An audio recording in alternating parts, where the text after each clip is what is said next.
નમસ્કાર વિદ્યાર્થી મિત્રો, 11મા ધોરણના એકાઉન્ટમાં આપણે બીજા ચેપ્ટરનો અભ્યાસ કરી રહ્યા છીએ. અત્યારે બીજું ચેપ્ટર વ્યવહારની દ્વિઅસર અને ખાતાના પ્રકાર. હવે ગયા વિડિયોની અંદર આપણે જે વ્યવહારો આપેલા હોય એ વ્યવહારો રોકડ વ્યવહાર છે કે ઉધાર વ્યવહાર છે એ સમજતા શીખેલા છીએ. આપણે રોકડ વ્યવહાર છે કે ઉધાર વ્યવહાર છે એ સમજવા માટે જુદી જુદી ચાર નોંધ આપણે યાદ રાખેલી છે. ઈ ચાર નોંધને આધારે આપણે વ્યવહારોનું વર્ગીકરણ કરીએ છીએ. રોકડ વ્યવહાર છે કે ઉધાર વ્યવહાર છે. હવે વિદ્યાર્થી મિત્રો, આજે એક નવો મુદ્દો આપણે ભણવાનો છે. પણ રોકડ વ્યવહાર છે કે ઉધાર વ્યવહાર છે એ જે સમજેલા છે એને સાથે લઈને જ આગળ વધવાનું છે આપણે. હવે અત્યારે આપણે સમજીએ વ્યવહારોની બેવડી અસર. કયો ટોપિક ભણવાનો છે આપણે? વ્યવહારોની બેવડી અસર. હવે સમજો વિદ્યાર્થી મિત્રો, આપણે જે એકાઉન્ટ ભણીએ છીએ એ છે દ્વિનોંધી નામા પદ્ધતિ. દ્વિનોંધી નામા પદ્ધતિ એટલે જેની બે નોંધ થાય એવી નામા પદ્ધતિ. હવે દરેક વ્યવહારમાંથી વિદ્યાર્થી મિત્રો યાદ રાખજો, દરેક વ્યવહારમાંથી ઓછામાં ઓછા બે ખાતાઓ તો જુદા પડશે. દરેક વ્યવહારમાંથી ઓછામાં ઓછા બે ખાતાઓ જુદા પડશે. હવે એ બે ખાતાઓ કેવી રીતે જુદા પાડવા એ આપણે ખાસ સમજવાનું છે આજે. એના માટે અહીંયા ચાર્ટ મેં બનાવેલો છે. આ ચાર્ટ તમારે ખાસ સમજી લેવાનો છે એટલે તમને ખાતાઓ જુદા પાડતા આવડશે. સૌથી પહેલા હવે આ ચાર્ટ સમજીએ આપણે. સૌથી પહેલા ધંધામાં કોઈ પણ વ્યવહાર અસ્તિત્વમાં આવશે. ગયા વિડિયોની અંદર આપણે 15 વ્યવહારો જોયા હતા કે 10 વ્યવહારો જોયા હતા. એવી રીતે વ્યવહારો આપેલો હશે. ધંધામાં કોઈ પણ વ્યવહાર અસ્તિત્વમાં આવશે. હવે વિદ્યાર્થી મિત્રો, ધંધામાં કોઈ પણ વ્યવહાર અસ્તિત્વમાં આવે એટલે એ વ્યવહાર કાં તો આર્થિક વ્યવહાર હશે અને કાં પછી બિન આર્થિક વ્યવહાર હશે. તો અગાઉ આપણે શીખી ગયા કે કેને આર્થિક વ્યવહાર કહેવાય અને કેને બિન આર્થિક વ્યવહાર કહેવાય. નાણાંની લેવડ દેવડ અત્યારે અથવા તો ભવિષ્યમાં થવાની હોય, નાણાકીય મૂલ્ય સંકળાયેલું હોય તો તેવા વ્યવહારોને આર્થિક વ્યવહાર કહેવાય. અને નાણાકીય મૂલ્ય સંકળાયેલું ન હોય એવા વ્યવહારોને બિન આર્થિક વ્યવહારો કહેવાય. તો જે વ્યવહાર અસ્તિત્વમાં આવે છે એવો વ્યવહાર જો બિન આર્થિક વ્યવહાર હોય, જેમ કે આપણે એક વ્યવહાર જોયો તો ₹5000 ના માલનો ઓર્ડર આપી, તો આ ઓર્ડરનો વ્યવહાર તો બિન આર્થિક છે, કારણ કે એમાં કાંઈ જ લેવડ દેવડ નથી થતી, નથી માલ સામાનની લેવડ દેવડ થતી કે નથી નાણાંની લેવડ દેવડ થતી, માત્ર ઓર્ડર આપ્યો, તો આ વ્યવહાર બિન આર્થિક વ્યવહાર કહેવાય. તો આપેલો વ્યવહાર જો બિન આર્થિક વ્યવહાર હોય તો બિન આર્થિક વ્યવહારનું નામ ચોપડે લખવામાં આવતું નથી. એમાં ક્યાંય જ આગળ વધવાનું નથી. એ વ્યવહાર જ કેવો વ્યવહાર છે? બિન આર્થિક વ્યવહાર છે. પણ વિદ્યાર્થી મિત્રો, ધંધામાં એકાઉન્ટ જે છે એ આર્થિક વ્યવહારોનું લખવામાં આવે છે. એટલે આપણને આપવામાં આવેલો વ્યવહાર જો આર્થિક વ્યવહાર હશે, બિન આર્થિક હોય તો એનું નામ લખવાનું જ નથી. પણ જો આર્થિક વ્યવહાર હશે તો આર્થિક વ્યવહારો જુદા જુદા 3 પ્રકારના હોય છે. અને એ પણ અગાઉના વિડિયોમાં આપણે શીખી ગયા. આર્થિક વ્યવહારો જુદા જુદા 3 પ્રકારના હોય છે. આર્થિક વ્યવહાર કાં તો રોકડ આર્થિક વ્યવહાર હોય, રોકડ વ્યવહાર હોય, કાં ઉધાર વ્યવહાર હોય અને કાં અન્ય વિશિષ્ટ પ્રકારનો વ્યવહાર હોય. એ વિશિષ્ટ પ્રકારની વાત પછી કરીએ. મુખ્ય બે મુદ્દાઓ, કાં તો રોકડ વ્યવહાર હોય કાં પછી એ ઉધાર વ્યવહાર હોય. એટલે ચાર નોંધને આધારે આપણે ઓળખીએ છીએ રોકડ વ્યવહાર છે કે ઉધાર વ્યવહાર છે. એટલે આર્થિક વ્યવહારના 3 ટુકડાઓ હોય છે. કાં તો રોકડ વ્યવહાર હશે, કાં પછી ઉધાર વ્યવહાર હશે અને કાં પછી અન્ય પ્રકારનો વ્યવહાર એટલે કે વિશિષ્ટ પ્રકારનો વ્યવહાર હશે. એ અન્ય પ્રકારના વ્યવહારની વાત પછી કરીએ. રોકડ વ્યવહાર અને ઉધાર વ્યવહાર ઓળખતા તો આવડે જ છે આપણને. વ્યવહાર આપેલો હોય તો એ વ્યવહારને આપણે ઓળખવાનો. રોકડ વ્યવહાર છે કે પછી ઉધાર વ્યવહાર છે. હવે અગત્યનું છે, સમજો વિદ્યાર્થી મિત્રો, આપણે દરેક વ્યવહારમાંથી ઓછામાં ઓછા બે ખાતાઓ તો જુદા પાડવાના જ છે. ઓછામાં ઓછા બે ખાતાઓ જુદા પડશે. હવે રોકડ વ્યવહાર હોય તો કયા બે ખાતાઓ જુદા પાડવા, અને ઉધાર વ્યવહાર હોય તો કયા બે ખાતાઓ જુદા પાડવા, આ આપણે આજે સમજવાનું છે. માની લો કે આપણને આપેલો વ્યવહાર રોકડ વ્યવહાર છે. તમે વ્યવહાર આપેલો હોય એને ઓળખો કે આ રોકડ વ્યવહાર છે. હવે રોકડ વ્યવહાર હોય તો એમાંથી કયા બે ખાતાઓ જુદા પાડવાના છે? જો રોકડ વ્યવહાર હોય તો વિદ્યાર્થી મિત્રો યાદ રાખજો, રોકડ વ્યવહારની અંદર એક ખાતું રોકડ ખાતું ફરજિયાત જુદું પડશે જ. રોકડ ખાતું બોલો કે બેંક ખાતું બોલો, ચેક થી વહીવટ હોય તો બેંક ખાતું. એટલે રોકડ વ્યવહાર હોય તો રોકડ ખાતું ફરજિયાત આવશે જ. રોકડ ખાતે એક રોકડ ખાતું તો આવવાનું છે. બીજું એક અન્ય ખાતું શબ્દ લખેલો છે. એ અન્ય ખાતું એટલે જેનો વ્યવહાર હોય એ ખાતું. એ આપણે ઉદાહરણ લઈએ ત્યારે સમજાઈ જશે. એટલે રોકડ વ્યવહારની અંદર એક ખાતું રોકડ ખાતું તો આવશે જ. પ્રશ્ન વધ્યો બીજું એક ખાતું નક્કી કરવાનું, અન્ય ખાતું. એ અન્ય ખાતું પછી સમજીએ આપણે.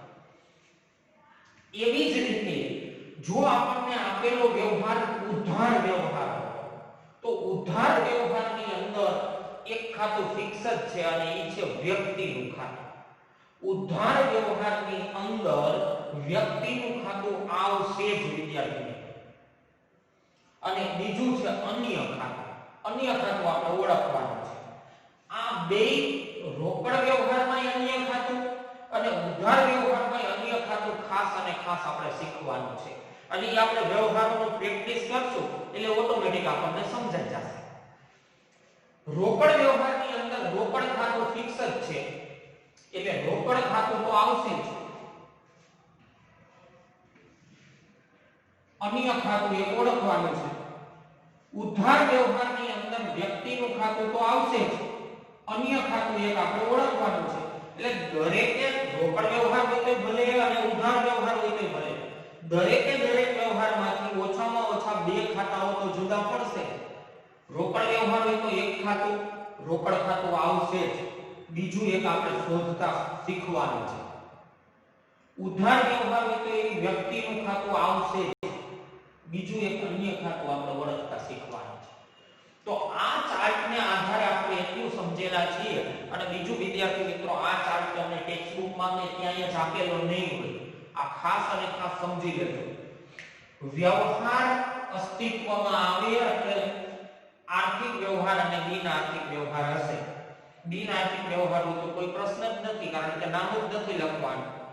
જો આર્થિક વ્યવહાર હશે તો મોટા ભાગે કાં તો રોકડ વ્યવહાર હશે કાં ઉધાર વ્યવહાર હશે. વિશિષ્ટ પ્રકારનો વ્યવહાર ક્યારેક હોય પણ મોટા ભાગે કાં તો રોકડ વ્યવહાર હશે કાં ઉધાર વ્યવહાર હશે. રોકડ વ્યવહાર હોય તો એક રોકડ ખાતું તો આવવાનું જ છે. અન્ય ખાતું ઓળખતા શીખવાનું છે. ઉધાર વ્યવહાર હોય તો વ્યક્તિનું ખાતું તો આવવાનું જ છે. અન્ય ખાતું એક ઓળખતા શીખવાનું છે. તો આ પ્રમાણે રોકડ વ્યવહારની અંદર રોકડ ખાતું હોય જ, અન્ય ખાતું શીખશું. ઉધાર વ્યવહારની અંદર વ્યક્તિનું ખાતું હોય જ, અન્ય ખાતું એક આપણે શીખશું. તો અહીંયા સુધીનો ચાર્ટ જો વિદ્યાર્થી મિત્રો તમને ક્લિયર હોય તો હવે આપણે જુદા જુદા 5 ઉદાહરણ સમજીએ. અને હવે સમજો એ 5 ઉદાહરણ. પહેલા તો વ્યવહાર આપણે વાંચશું. એટલે એ વ્યવહાર કાં તો આર્થિક હશે કાં બિન આર્થિક હશે. જો આર્થિક હોય તો એમાં કાં તો રોકડ વ્યવહાર હશે કાં ઉધાર વ્યવહાર હશે. રોકડ વ્યવહાર હોય તો આ બે ખાતાઓ જુદા પાડવાના અને ઉધાર વ્યવહાર હોય તો આ બે ખાતાઓ જુદા પાડવાના છે.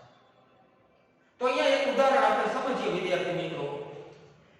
5 વ્યવહારો અહીંયા મેં લખેલા છે. તમારે સૌથી પહેલા મને ઓળખી બતાવવાનું છે કે આ વ્યવહાર રોકડ વ્યવહાર છે કે ઉધાર વ્યવહાર છે. ચાલો સમજીએ. સૌથી પહેલો વ્યવહાર, રૂપિયા 5000 નો માલ રોકડેથી વેચ્યો. રૂપિયા 5000 નો માલ રોકડેથી વેચ્યો. આ વ્યવહાર કેવો છે વિદ્યાર્થી મિત્રો? તો કે વ્યવહારની અંદર રોકડ શબ્દનો સ્પષ્ટપણે ઉલ્લેખ થયેલો છે. એટલા માટે આ વ્યવહાર જે છે એ રોકડ વ્યવહાર છે. આ ચાર્ટમાં સમજો. આ પહેલો વ્યવહાર જે છે એ કેવો વ્યવહાર છે? રોકડ વ્યવહાર છે.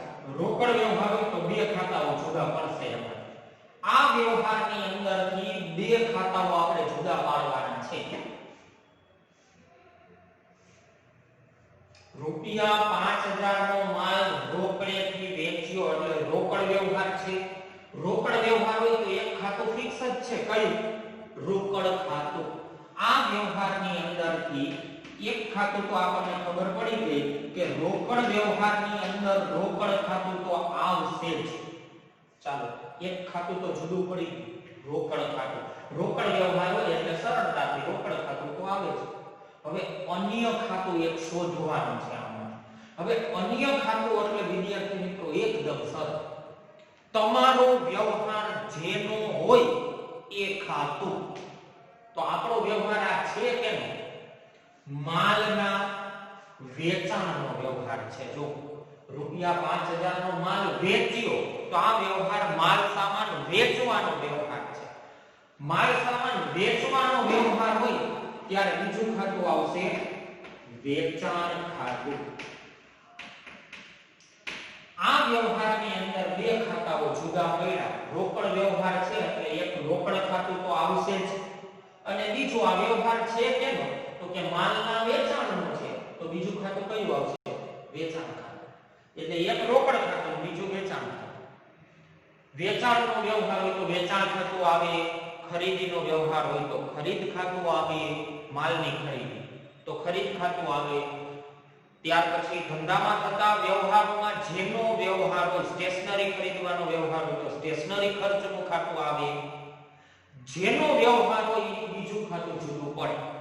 રોકડ વ્યવહાર હતો એટલે એક રોકડ ખાતું જુદું પડ્યું અને બીજું એક વેચાણનો વ્યવહાર છે તો વેચાણ ખાતું જુદું પડ્યું. હવે બીજો વ્યવહાર સમજીએ. રૂપિયા 3000 નો માલ મહેશ પાસેથી ખરીદ્યો. તો વિદ્યાર્થી મિત્રો આ વ્યવહાર વાંચો. રૂપિયા 3000 નો માલ મહેશ પાસેથી ખરીદ્યો. આ વ્યવહાર કેવો વ્યવહાર છે? ઉધાર વ્યવહાર છે વિદ્યાર્થી મિત્રો.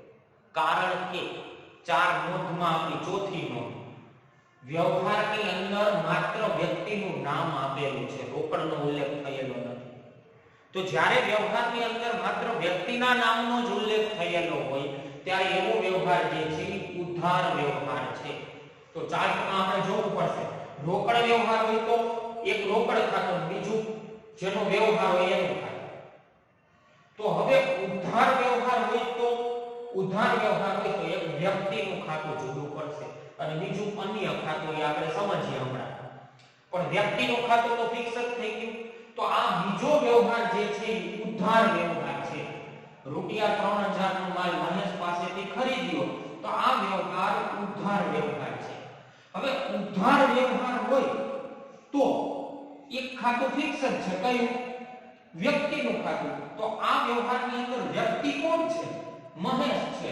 તો એક ખાતું વ્યક્તિનું ખાતું મતલબ કે મહેશનું ખાતું. મહેશ ખાતે તો આવશે જ. ઉધાર વ્યવહાર હોય તો એક ખાતું વ્યક્તિનું આવવાનું છે. તો આ વ્યવહારની અંદર વ્યક્તિ કોણ? મહેશ. તો મહેશનું ખાતું. હવે બીજું ખાતું અગત્યનું છે. તો હમણાં અહીંયા મેં તમને શીખવાડ્યું કે ભાઈ રોકડ વ્યવહાર છે તો એક રોકડ ખાતું હોય, બીજું ખાતું કેવી રીતે આવે? જેનો વ્યવહાર એક ખાતું. તો માલના વેચાણનો વ્યવહાર છે તો વેચાણ ખાતું આવી ગયું. તો આ વ્યવહાર છે કેનો? માલની ખરીદી કરવાનો વ્યવહાર છે. તો બીજું ખાતું કયું આવશે? ખરીદ ખાતું આવશે. બીજું ખાતું કયું આવશે વિદ્યાર્થી મિત્રો? ખરીદ ખાતું. માલના વેચાણનો વ્યવહાર હોય તો વેચાણ ખાતું, માલની ખરીદીનો વ્યવહાર હોય તો ખરીદ ખાતું. રોકડ વ્યવહાર હોય તો એક રોકડ ખાતું, ઉધાર વ્યવહાર હોય તો એક વ્યક્તિનું ખાતું. રોકડ વ્યવહાર હતો તો રોકડ ખાતું તો આવ્યું જ, રોકડ ખાતું તો આવ્યું જ, અને અન્ય ખાતામાં એક વેચાણનો વ્યવહાર છે તો વેચાણ ખાતું. ઉધાર વ્યવહાર છે તો વ્યક્તિનું ખાતું તો આવ્યું જ, મહેશનું ખાતું, અને બીજું જેનો વ્યવહાર છે એ ખાતું. તો ખરીદીનો વ્યવહાર છે તો બીજું આવ્યું ખરીદ ખાતું. તો બે વ્યવહારો હવે બધા વિદ્યાર્થીઓને ક્લિયર છે. હવે આગળ વધીએ ત્રીજો વ્યવહાર.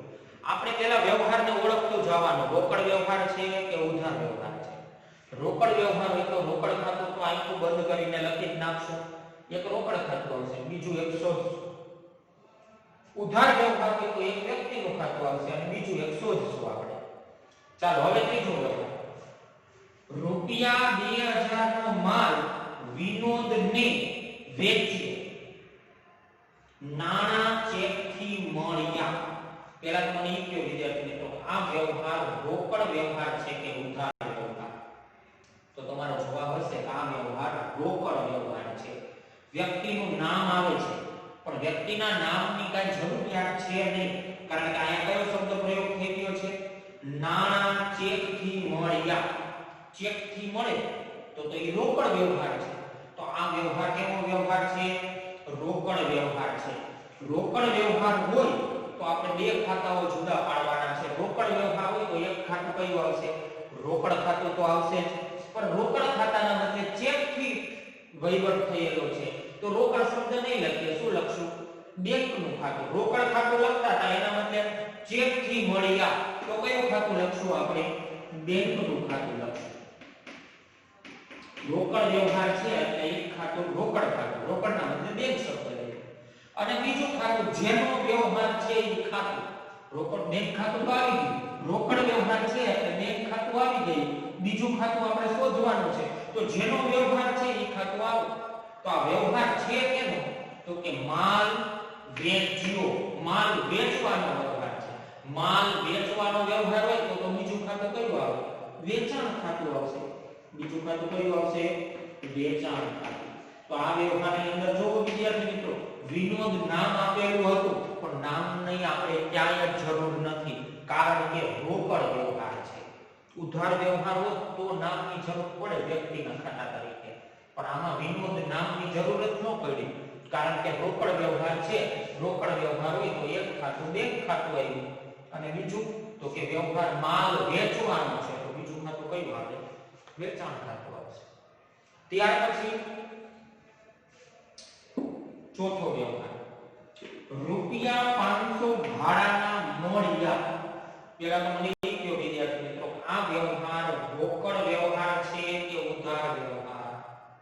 તો કે વ્યક્તિનું નામ એ નથી આપેલું, રોકડ શબ્દનો ઉલ્લેખ નથી, તો રોકડ વ્યવહાર છે. અથવા તો સમજો 500 મળ્યા, મળી ગયા આપણને, તો આ રોકડ વ્યવહાર છે. આ વ્યવહાર કેવો વ્યવહાર છે? રોકડ વ્યવહાર છે. રોકડ વ્યવહાર હોય તો એક ખાતું ફિક્સ જ છે, કયું? રોકડ ખાતું. તો એક ખાતું રોકડ ખાતું તો આવશે જ. બીજું એક ખાતું આપણે શોધવાનું છે, તો બીજું ખાતું એકદમ સરળ, માલ વેચ્યો, વેચાણનો વ્યવહાર હતો તો વેચાણ ખાતું આવ્યું. માલ ખરીદ્યો, ખરીદીનો વ્યવહાર હતો તો ખરીદ ખાતું આવ્યું. માલ વેચ્યો, વેચાણનો વ્યવહાર હતો તો વેચાણ ખાતું આવ્યું. અહીંયા 500 રૂપિયાનો વ્યવહાર છે પણ છે કેનો વ્યવહાર? તો કે ભાડાનો વ્યવહાર છે. તો બીજું ખાતું કયું આવશે? ભાડાનું ખાતું આવશે. બીજું ખાતું કયું આવે? ભાડાનું. રૂપિયા 500 ભાડાના મળ્યા તો એક રોકડ ખાતું, બીજું ભાડાનું ખાતું. રૂપિયા 3000 દલાલીના ચૂકવ્યા તો એક રોકડ ખાતું, બીજું દલાલીનું ખાતું. જેનો વ્યવહાર એ બીજું ખાતું આવે. અને છેલ્લો વ્યવહાર, પાંચમો વ્યવહાર, રૂપિયા 1000 વીજળી બિલના ચૂકવ્યા. આ કેવો વ્યવહાર છે વિદ્યાર્થી મિત્રો? વીજળી બિલના ચૂકવ્યા, રોકડ વ્યવહાર છે. રોકડ વ્યવહાર હોય તો એક ખાતું રોકડ ખાતું તો આવશે જ. રોકડ વ્યવહાર હોય એટલે એક ખાતું રોકડ ખાતું તો આવશે જ. બીજું ખાતું શોધી કાઢીએ, જેનો વ્યવહાર એ ખાતું. તો આ વ્યવહાર છે કેનો? તો કે વીજળી બિલનો વ્યવહાર છે. તો બીજું ખાતું કયું આવશે વિદ્યાર્થી મિત્રો? વીજળી બિલનું ખાતું. વીજળી બિલ ખાતે. તો એક રોકડ ખાતું અને બીજું વીજળી બિલનું ખાતું. તો દરેકે દરેક વ્યવહારમાંથી વિદ્યાર્થી મિત્રો ઓછામાં ઓછા બબે ખાતાઓનો જુદા પડશે. જો રોકડ વ્યવહાર હોય તો એક રોકડ ખાતું, બીજું જેનો વ્યવહાર હોય એનું ખાતું. ઉધાર વ્યવહાર હોય તો એક વ્યક્તિનું ખાતું અને બીજું જેનો વ્યવહાર હોય એનું ખાતું. તો આ પ્રમાણે દરેકે દરેક વ્યવહારમાંથી ઓછામાં ઓછા બે ખાતાઓ આપણે જુદા પાડતા શીખવાનું હતું. આના પરથી હવે આના ઉપરથી આપણે આગળના વિડીયોમાં જ્યારે ભણશું ત્યારે ઉધાર કયું ખાતું કરવું, જમા કયું ખાતું કરવું, એના નિયમોને બધું ભણવાનું છે. પણ એ નિયમો ભણતા પહેલા દરેકે દરેક વ્યવહારમાંથી ખાતાઓ જુદા પાડતા આવડવું ફરજિયાત છે વિદ્યાર્થી મિત્રો. એટલે ખાસ આ ચાર્ટ સમજી લેજો. રોકડ વ્યવહાર છે કે ઉધાર વ્યવહાર છે ઓળખવાની ઓલી ચાર નોંધ ખાસ યાદ રાખી લેજો. ઈ ચાર નોંધને આધારે વ્યવહાર આપણે ઓળખી શકશું અને ઈ વ્યવહાર ઓળખાઈ જાય પછી જ ખાતાઓ જુદા પાડી શકશું. અને આ રીતે દરેકે દરેક વ્યવહારમાંથી ઓછામાં ઓછા 2 ખાતાઓ જુદા પાડવાના છે. આવતા વિડીયોની અંદર ફરીથી મળશું. ત્યાં સુધી આ વિડીયોનો ખાસ અભ્યાસ કરી લ્યો અને તમારી ફેરબુકમાં પણ નોંધી લેજો.